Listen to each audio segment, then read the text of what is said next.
अच्छा, यूनिवर्सिटी की सबसे सबसे फ़नी बात जो मुझे लगती है ना, वो ये है कि जब एक नया बैच बनता है फर्स्ट ईयर्स का, जब फ्रेशर आते हैं तो उनमें अक्सर लड़कियां और लड़के होते हैं।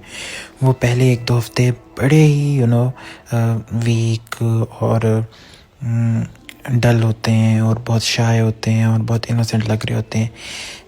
जितना जल्दी मतलब 1-2 हफ्ते आप गुजरने दो और तीसरे हफ्ते देखोगे जब उनका किसी लड़की के साथ बॉन्ड बना है।